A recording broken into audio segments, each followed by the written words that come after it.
ओम शांति। आज 5 जून 2024 की मुरली में बाबा हम बच्चों को शहजादा बनाने आया है।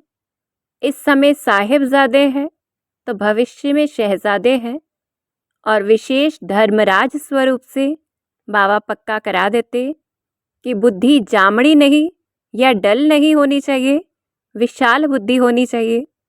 और किस प्रकार से हम सेवा करें जो बाप के दिल पर चढ़ जाए। तो याद रहे, बाप तो करन करावनहार है, वो अपना कार्य करवा लेता है, बस हम निमित्त होकर रहें। और बुद्धि में ये पक्का रहे, नशा रहे, ओहो बेहद का बाप हमको डायरेक्शन देते हैं, तो बाबा हमसे कार्य कराता है। तो कैसी होती है विशाल बुद्धि? तो 7 फुट लंबी बुद्धि होनी चाहिए, क्योंकि इस समय हमारी ईश्वरीय बुद्धि है। तो क्या लक्षण है ऐसी बुद्धि के? पहला तो बुद्धि में आदि मध्य अंत का राज हो, तो ये होमवर्क भी है। फिर दूसरी बात कि मुरली सुनने से रोमांच खड़े हो जाए, ऐसी बुद्धि हो, तो देखना है, चेकिंग भी करनी है और ये करना भी है। फिर तीसरी बात, नशा रहे, ऐसी बुद्धि। चलते फिरते याद रहे, अंदर में दिन रात ये चलता रहे कि हम कौन है, साहिबजादे सो भविष्य शहजादे हैं। ऐसी फलक हो तो तबीयत भी अच्छी हो जाएगी, क्योंकि खुशी जैसी खुराक नहीं। फिर जैसे माँ बाप तो बच्चों के लिए रिगार्ड रखते हैं, अर्थात बाबा तो अनेक सम्मानों से हमें सजाते हैं, परंतु हम खुद ही अपना रिगार्ड नहीं रखें तो उसमें वो भी क्या कर सकता है। तो ऐसे जब हम खुद को साहिबजादे समझेंगे तो हमारे पाप खत्म हो जाएंगे, क्योंकि याद रहेगा कि साहिब के हम साहिबजादे हैं, कि शिव बाबा के जो गुण हैं वो हम में आते जाएंगे।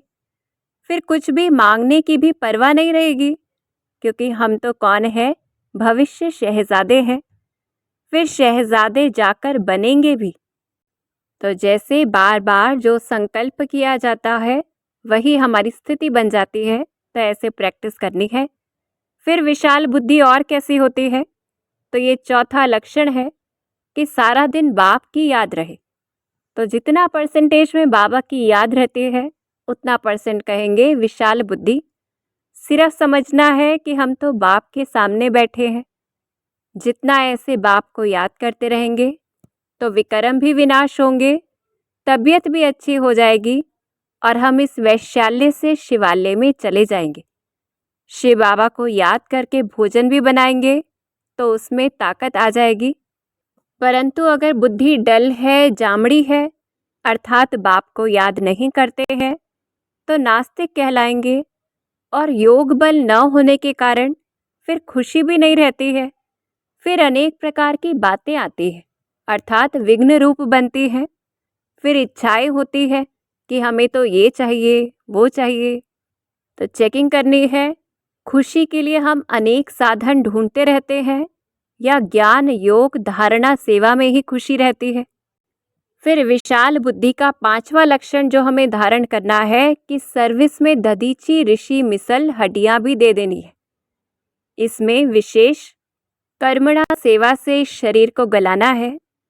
और सेवा कैसी हो, जिसमें किसी को नाराज न करना है और न खुद होना है, अहंकार में नहीं आना है, अर्थात देहे अभिमान में नहीं आना।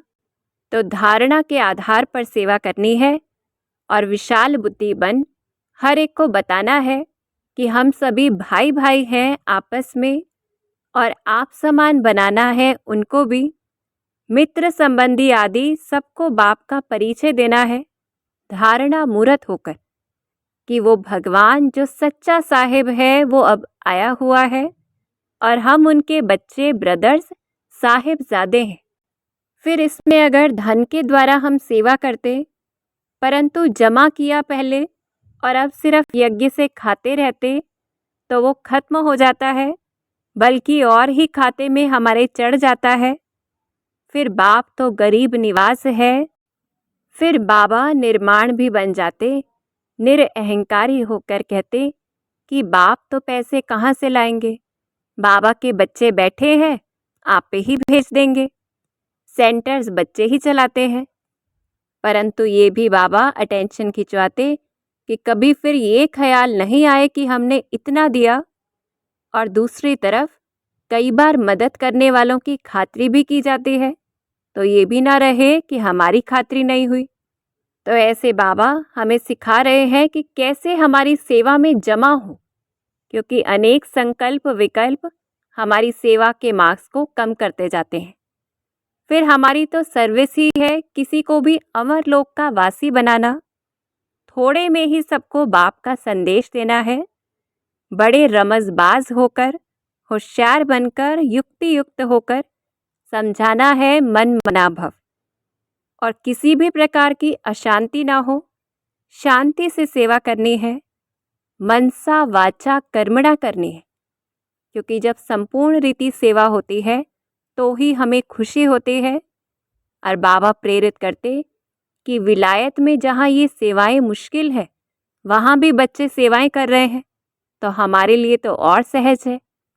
फिर और कैसे विशाल बुद्धि बनकर सेवा करनी है, तो स्लोगन के माध्यम से भी बाबा बताते कि बेहद की वैराग्य वृत्ति रहे तो इच्छाओं के वश परेशान आत्माओं की परेशानी हम दूर कर सकेंगे, क्योंकि अगर हमारी ही कुछ कुछ इच्छाएं होंगी फिर दूसरों को इच्छाओं से मुक्त नहीं कर सकते।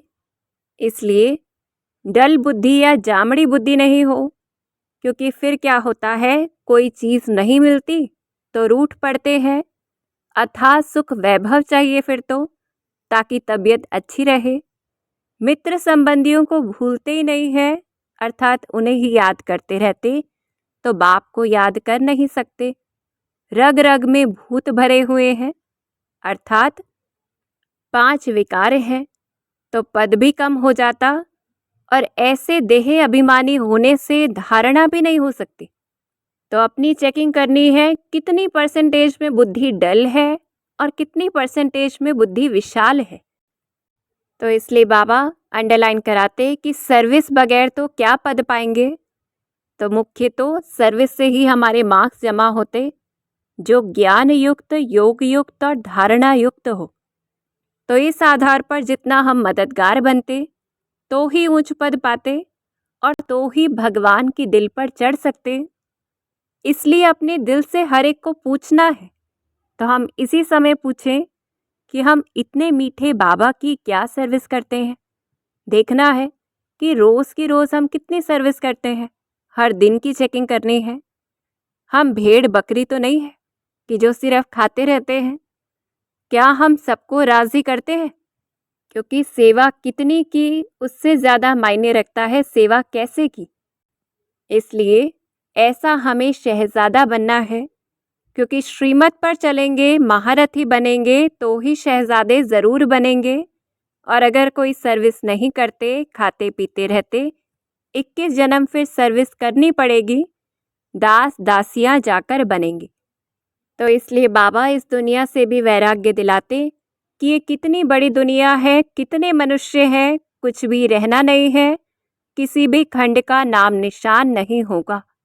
तो ऐसे इस अंत के अंत समय में हमें जमा करना है ईश्वरीय बुद्धि, विशाल बुद्धि बनाकर।